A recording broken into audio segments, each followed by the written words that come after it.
कक्षा 8वीं के विद्यार्थियों को ढेर सारा स्नेह स्नेह सही स्वरूप में तभी माना जाएगा जब हम आपको पवित्र और निर्मल बना सकें। जो पवित्र और निर्मल होता है वह समय का सदुपयोग करता है और किसी चीज़ की मूल तह पे जाता है, जड़ पे जाता है और वहाँ से अपने आप को ठीक करने की कोशिश करता।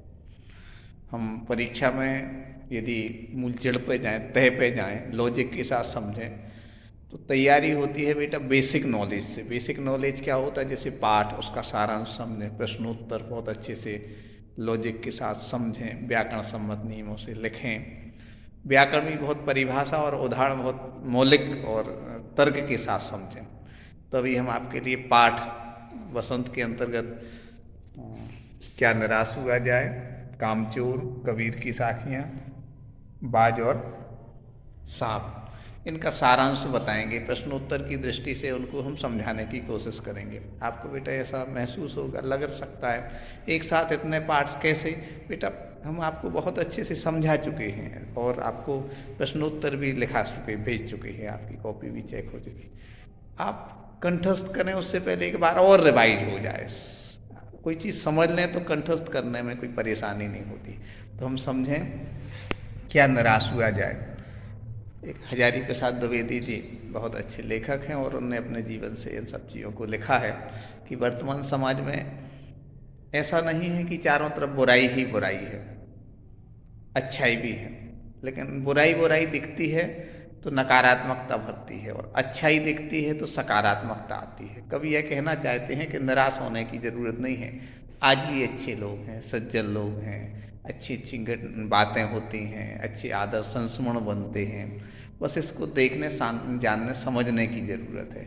आजकल तो लोग दूसरों की बुराई करने में, दूसरों के दोषों का पर्दाफाश करने में, उजागर करने में ज़्यादा मशगूल हैं, ज़्यादा इंटरेस्ट हैं, ज़्यादा उनका ध्यान है। खासतौर से मीडिया को इन्होंने कहा कि मीडिया, समाचार पत्र, ये सब चीज़ें हैं। लेकिन हम ये कहना चाहते हैं लेखक के माध्यम से कि वास्तव में अच्छाई भी है, वो भी हमारे सामने आना चाहिए।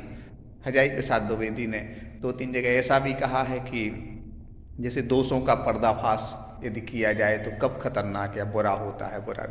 ऐसे बहुत सारे प्रश्न हैं इससे संबंधित। तो कहने का भाव लेखक का यह है कि कोई भी चीज़ का यदि इंटेंशन अच्छा नहीं है, उद्देश्य अच्छा नहीं है, तो वास्तव में बुरा रूप ले सकता है। तो इसके 2-3 कारण हो सकते हैं दोषों का पर्दाफाश करना, बुरा रूप। पहला कारण कब हो सकता है? जब हमारा उद्देश्य अच्छा नहीं हो, किसी को बदनाम करने का उद्देश्य हो। और इस दूसरा कारण है कि हम सही चीज़ की पूरी जानकारी ना लें और गलत चीज़ को बता दें, ये भी कारण हो सकता है। तीसरा इसमें यह भी देखा जाता है कि जब हम कोई चीज़ प्रचारित करना चाहते हैं, किसी व्यक्ति का दुष्प्रचार करना चाहते हैं, किसी व्यक्ति, संस्था या उसको, तो यदि उसको बदनाम करने का हमारा उद्देश्य है तो ये बहुत बुरा है। बदनाम नहीं करना, एक बदनाम करने का उद्देश्य नहीं होना चाहिए। दूसरा, पूरी सच्चाई जान लें तभी उसको हम क्या करें, प्रचारित करें, प्रसारित, वो उल्लेख करें लोगों का। और तीसरा जो है, हमें व्यक्तिगत रूप से किसी से बुराई नहीं होना चाहिए। ऐसा कहते हैं कि पाप से घृणा करो, पापी से नहीं। कहने का था तो जो बुरी चीज़ है तो ऐसा नहीं कि उस व्यक्ति विशेष को आप इंगित कर दें और उसका जीवन बर्बाद कर दें। इन सब चीज़ों से कभी कहना चाहते दोषों का पर्दाफाश करें, लेकिन सोच समझ के, क्योंकि दोष का पर्दाफाश करना इसलिए ठीक है कि लोग उससे सचेत रहेंगे, सजग रहेंगे, लेकिन ऐसा ना हो जाए कि उसका दुष्प्रभाव पड़े, उससे समाज और देश में हानि हो। ठीक है ना? बहुत सारी चीज़ें हो सकती हैं, आप उसको देखिएगा। कामचोर कहानी भी बेटा एक ऐसी कहानी है जिस कहानी में कहीं ना कहीं आप इस चीज़ को बहुत गहराई से समझते हैं कि इस्मत चुगताई जी एक करके एक बहुत अच्छे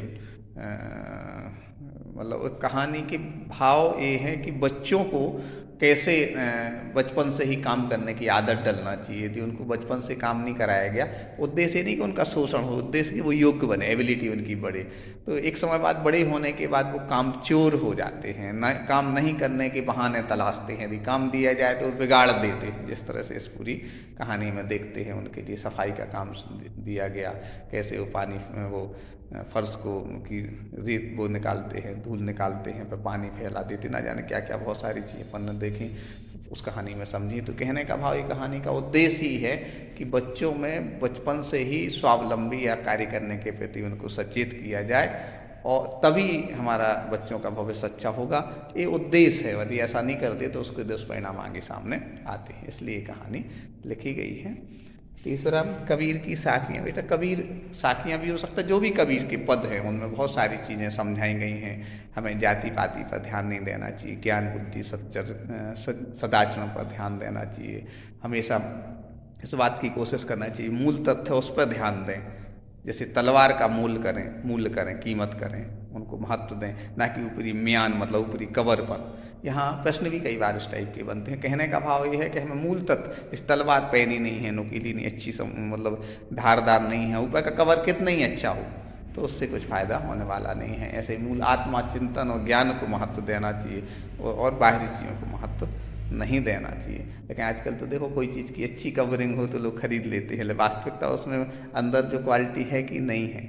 कहने का भाव है क्वालिटी पर महत्व देना चाहिए, गुणों पर महत्व देना चाहिए, बाहरी चीज़ों पर महत्व नहीं देना चाहिए। और भी बहुत सारे माला फेरत जो किया उसमें कुछ ऐसे छंद है। मतलब कहने का भाव यह है कि हमें हाथ से माला नहीं फेरना है, अपने मन के अंदर पवित्रता और निर्मलता लाना है, स्थिरता लाना है। मन ना फिरे, मन के अंदर की बुराई ना जाए तो वास्तव में बाहरी रूप से वो आडंबर कहलाएगा। यह भी कबीरदास जी कहते, बहुत सारे भाव उसमें व्यक्त किए हैं। इसके बाद क्या है, बाज और सांप। बाज और सांप बेटा एक ऐसी कहानी है जिसमें बाज बहुत हौसले के साथ पूरा जीवन जीता है, सक्रिय रहता है, अच्छे काम करता है, इसलिए उसे शिकायत भी नहीं है कि हमारा जीवन खत्म हो रहा है। जो एक्टिव पर्सन होते हैं, योग्य लोग होते हैं, अपने जीवन को बहुत अच्छे से जीने की कोशिश करते हैं। वो अहंकार से नहीं भरते हैं कि हम बहुत अच्छे हैं, बल्कि उन्हें एक सेटिस्फैक्शन रहता है। जैसे आपकी माँ भोजन करा देती है अच्छे से आपको स्वास्थ्यवर्धक, और आपके हिसाब से आप खुश हो जाते हैं और आप पढ़ाई में लग जाते हैं, निश्चिंता से सो जाते हैं, तो ये माँ को बहुत सेटिस्फैक्शन रहता है। यदि आप तनाव में रहते, उलझनों में रहते, आपको परेशानी, माँ को सेटिस्फैक्शन नहीं रहता। कहने का भाव कार्य करने के बाद जो सेटिस्फैक्शन होता है उससे कहीं किसी की कंप्लेंट नहीं होती। बहुत सारे लोग कंप्लेंट क्यों करते, कभी लक पर, अपने भाग्य पर कोसते हैं, कभी आसपास के पड़ोसियों पर, दूसरों पर। बेटा ये सब उन लोगों के लक्षण हैं जो कि सक्रिय एक्टिव भक्ति से नहीं भरे होते हैं। तो यहाँ बात जो है सक्रिय है, एक्टिव है, पूरा जीवन अच्छे से जिया, इसलिए उसको कोई शिकायत नहीं है उसको, है ना। सांप जो होता है वह आलसी टाइप का होता है, कोई अंगूर नहीं मिले तो खट्टे हैं, इस तरह से वह सोचता है, तात्पर्य बहानेबाज है, निष्क्रिय है, बहुत सारी चीज़ें इसमें उल्लेखित की गई हैं। कहने का भाव यह है कि सक्रिय भक्ति और हौसले से भरे लोग सफल होते हैं। जो आलसी होते हैं, नकारात्मक सोचते हैं, उनके प्रति अपन को दया प्रेम स्नेह ही रखना चाहिए। क्यों, कभी भगवान करे उन्हें सद्बुद्धि आए, लेकिन सद्बुद्धि आती है तो व्यक्ति को सारे अपने लोगों के उपकार याद आते। ये कुछ बातें थी, हमें आपको समझाना थी। आपको ऐसा लगे कि नहीं कुछ और भी हमें क्या करना है, समझना है, तो आप व्हाट्सएप के माध्यम से हमें सांकेतिक रूप में बताना। एक और पाठ बेटा चिड़िया। चिड़िया में वो चिड़िया मतलब उसमें चिड़िया जो होती है वो, हाँ अभी जो है क्या है, उम्मीद जगती है उस पाठ में। क्या होती है, चिड़िया तिनका जब आकर के उड़ने की तैयारी में है। मतलब कहने का तात्पर्य उसमें है कि चिड़िया तिनका लेकर के क्यों जा रही है, वो घोंसला बनाना चाहती है। प्रतिकूल परिस्थिति जो आएगी उसमें क्या हो जाएगा, वह अपना घोंसला बना लेगी, तो अपने बच्चों का संरक्षण करेगी, उसमें संभाल लेगी, और तिनका एक एक जोड़ करके वह घोंसला तैयार करेगी।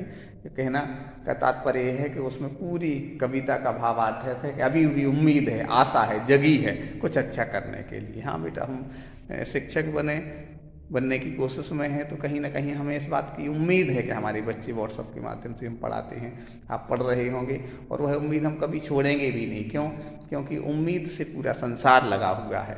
यह उम्मीद भी यहाँ पर चिड़िया इस पाठ के माध्यम से समझ में आती है कि अभी सबसे कठिन समय नहीं है। एक कहने का था, अभी सबसे कठिन समय नहीं है। जो काव्य पाठ है, कविता है, उसका भावार्थ भी हमने उसमें, एक ट्रेन जाती है, एक ही ट्रेन जाती, बहुत भीड़ है, मतलब अभी उम्मीद है, ऐसा होता है। किस तरह सारे लोग उम्मीद से जीते हैं ना, और जो उम्मीद से जीते, जैसे अभी देखो 90 दिन से नहीं 89 दिन 90 दिन होने को है, एक आंदोलन चल रहा है, उसमें भी उम्मीद है हमारे सारा भारत देश अपना, सारे लोग हमारी परिस्थिति समझेंगे। हमें कोई राजनीतिक या भावात्मक कोई हमारा कहना नहीं है, मतलब उम्मीद जब जगती है तो हाँ इस बात का रखना, उम्मीद कमजोर पड़ती है तो हिंसा होती है। हिंसा ना हो इसके लिए उम्मीद हमेशा बनाए रखना चाहिए। जैसे माँ पर बहुत उम्मीद, रखे होंगे और इतनी उम्मीद रखे होंगे कि आपको दिन रात कोशिश करती है कि अच्छे से खिलाए पिलाए, पढ़ाई के लिए सदा सचेत करती, ये उम्मीद। ऐसे इस कविता में उम्मीद जग रही है। चिड़िया तिनका दबा करके जाती है, ट्रेन आती है और घर पे कोई इंतजार कर रहा है। इस कविता में लिखा ना, घर पे कोई इंतजार कर रहा है, इसका तात्पर्य अभी घर में भावनात्मक वातावरण है। ऐसी सारी चीज़ें इस कविता में आई हैं। तो कविता का भावार्थ है कि कठिन समय अभी नहीं है, ठीक है ना। तो और आखिरी बात हमें बेटा इसके वीडियो के माध्यम से कहना कि आपके एग्ज़ाम गूगल के माध्यम से हुए थे, रिजल्ट भी आपका निकलेगा, सब चीज़ें होंगी। किसी को हमसे थोड़ी बहुत भी कंप्लेंट हो मार्क्स संबंधी या कुछ ऐसी चीज़ें, तो क्या होता है कि कई बार डाउट क्लियर नहीं कर पाते, तो आपको ऐसा लगता है कि मतलब आपके साथ मतलब न्याय नहीं हुआ। तो आपको कभी कुछ लगे तो आप हमारे व्हाट्सएप के माध्यम से कमेंट्स कर सकते हैं, हम आपको सही चीज़ बताने की कोशिश करेंगे बेटा, ठीक है ना। लेकिन हाँ, इस बात की कोशिश करना कि अपना विश्वास कभी कमज़ोर नहीं होने देना। किसी ने बहुत गजब की भक्ति कविता लिखी है, प्रार्थना, इतनी शक्ति हमें देना दाता, मन का विश्वास कमज़ोर होना। हम सबका विश्वास ईश्वर से जुड़ा रहे। अपने पेरेंट्स को आप हृदय से सम्मान करें। पाठ का सारांश हमने समझाया, अच्छे से लिख करके व्याकरण सम्मत नियमों से आप परीक्षा में की तैयारी करेंगे, इसी उम्मीद के साथ सभी बच्चों को ढेर सारा स्नेह।